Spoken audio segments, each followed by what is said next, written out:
네, 요즘 정치권의 쟁점 가운데 하나가 개헌입니다. 내일부터 사흘간 한나라당 개헌 의원총회가 열리는데요.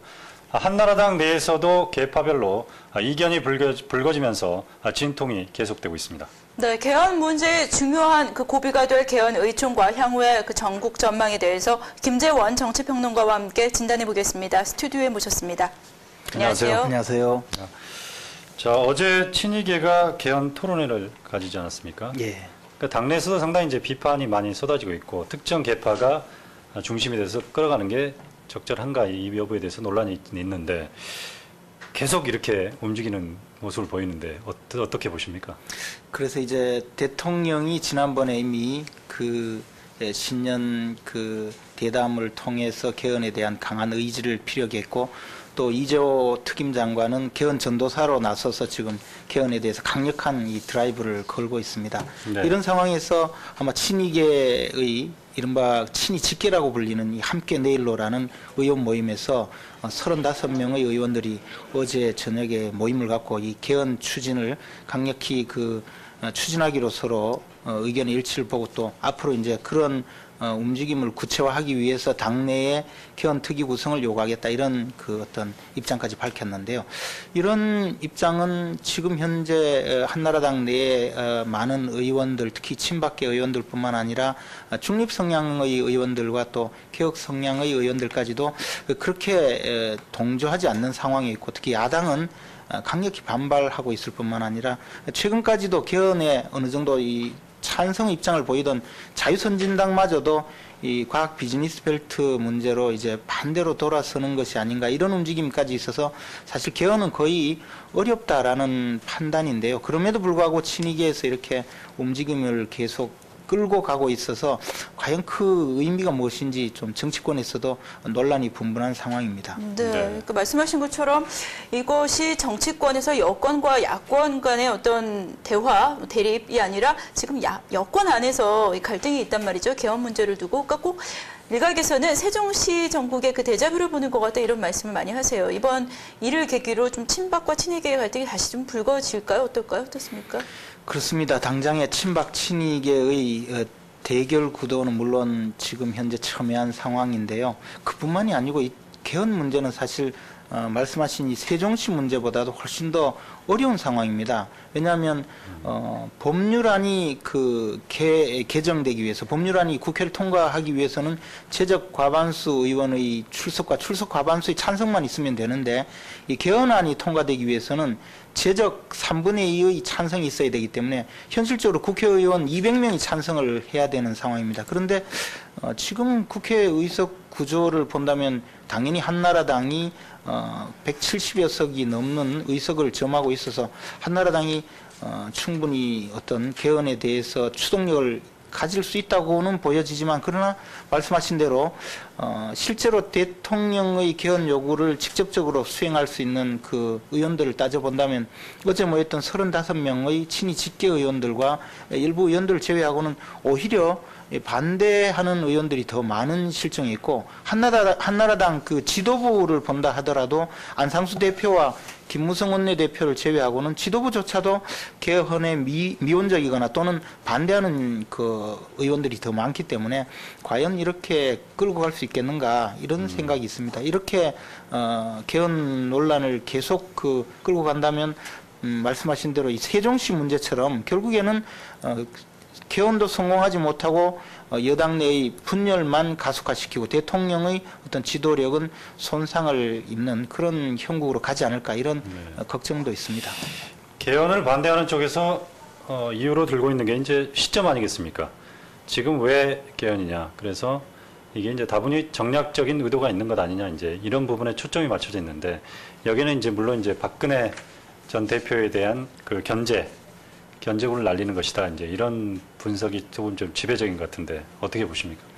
그래서 이제 그런 분석이 지금 정가에 굉장히 많이 어떤 대세를 이루어가고 있고 또 언론에서도 사실 그런 분석을 하고 있는 것 같습니다. 그런데 실제로 그렇게 이 개헌을 정상적인 어떤 국가 구조를 바꾸는 문제 또는 국가 체제를 선진화하는 문제로 보지 않고 개헌 문제를 이런 정략적인 문제, 더 나아가서 박근혜 전 대표를 견제하고자 한다는 그런 어떤 의도로 보는 이유가 실제로 개헌이 불가능하다라는 그런 전제에 깔려 있는 것입니다.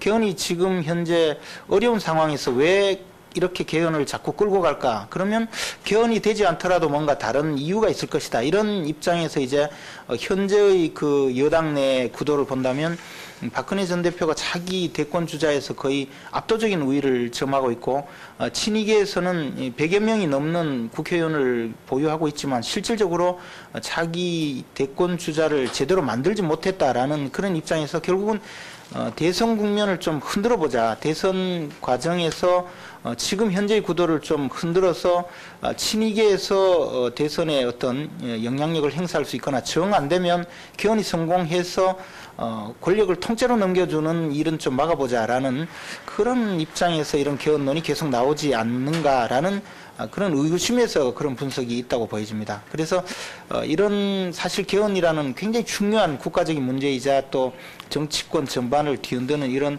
핵폭발 같은 그런 큰 이슈를 차기 주자를 흔들기 위한 구도다 또는 차기 정권에서 자신들의 지분을 확보하기 위한 그런 어떤 전략이다 이런 의심을 받는 것 자체가 결국 개헌의 추동력을 떨어뜨리는 것이 아닌가 그런 생각이 듭니다. 네, 시기 때문에 그런 의도를 이제 의심받을 수 없다는 말씀이신데 당내 개파 문제도 문제지만 이제 만약에 국민들이 원한다면 또 어떤 당위성 끌고 갈 수 있는 추동력을 또 얻을 수 있지 않겠습니까? 근데 문제는 민심도 좀 싸늘한 것 같다는 말이죠. 지금 설 연휴가 긴 연휴가 끝났는데 개헌에 관련된 이야기들은 많이 나오지 않았다. 오히려 민생에 관련된 문제들 이런 것들을 좀 시급하게 원하지 않나 이런 이야기들이 나오고 있는데 어떻게 보십니까?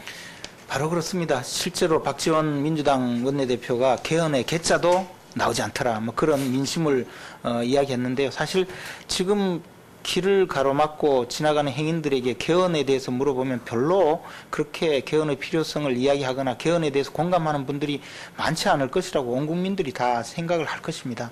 사실 국민 대다수가 과연 우리나라 헌법 때문에 불편함을 느끼는 분이 과연 있을까요? 지금 국민들이 개헌에 대해서 이렇게 시급하게 정치권 전체가 달려들어서 이 문제를 논의해야 될 만큼 시급하다고 생각할 것인가를 보면 참으로 답답한 그 심정을 가진 국민들이 굉장히 많을 것이거든요. 말씀하셨다시피 우리나라에 지금 당장에 이제 구제역 지금 대란이라든가 또는 물가 대란이라고 해서 특히 신선식품을 중심으로 해서 30% 이상 한 달 만에 물가가 폭등하는 이런 현실, 또 전세금이 상당히 올라서 서민들이 지금 이사를 못하는 그런 입장에 있다든가 또는 그 외에도 민생 경제 문제가 상당히 시급한 문제가 한두 가지가 아닙니다. 올해 그 대학을 졸업하는 대학 졸업생들의 취업 문제 지금 나날이 그 민생의 어떤 압박을 가속화시키는 한 가지 문제인데요. 정치권이 실제 이렇게 국민들의 어려운 사정을 제대로 들여다보고 국민들의 아픔을 어루만질 생각을 하는지 이런 생각을 해본다면 국민 입장에서는 이 개헌 논의가 결코 바람직하지 않다라고 생각할 가능성이 많은 것이죠. 네. 자, 이제 개헌은 어쨌든 내일 이제 의총을 좀 지켜봐야 될 것 네. 같고요. 그 여야 영수회담 관련 질문 하나 드리겠습니다. 어제부터 이제 좀 그 민주당 내에서도 지금 진통이 일고 있고 청와대에서도 당장 서둘 건 없다 이제 이렇게 얘기를 하고 있지 않습니까?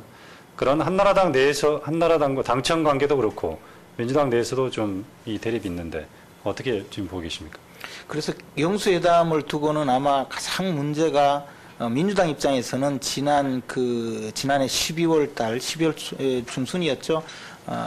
그 예산안이 강행 처리되면서 그 이후에 여당과의 사실상 모든 대화가 끊어졌고 민주당의 그 손학규 대표는 대통령에게 직접 사과를 요구하는 그런 국면까지 지금 계속 이어져 왔었는데요. 어느 날 갑자기 이제 영수회담에 응하자라고 하니까 조금 그런 부분에 대해서 정리가 있어야 될 그런 상황인 것 같고 한나라당은 한나라당 나름대로 영수회담을 통해서 대통령과 야당 대표가 결정할 수 있는 것이 그렇게 많지 않은 상황에서 만약에 영수회담 이 끝나고 난 다음의 또 후폭풍을 또 염려하는 그런 기류도 있는 것 같습니다. 그러나 국민들 입장에서 본다면 지금 이렇게 교착된 정국을 대통령과 또 야당 지도자가 만나서 해결을 해주기를 바라는 마음이 간절하기 때문에 영수회담은 좀 그 생산성을 갖출 수 있도록 충분히 좀 여야 간의 물밑 대화를 거듭한 다음에 하루 속히 여는 것이 좋지 않을까 저 개인적인 바람이 있습니다. 네, 알겠습니다. 자, 지금까지 김재훈 평론가와 함께 정치권 현안 짚어봤습니다. 고맙습니다. 네, 오늘 말씀 고맙습니다.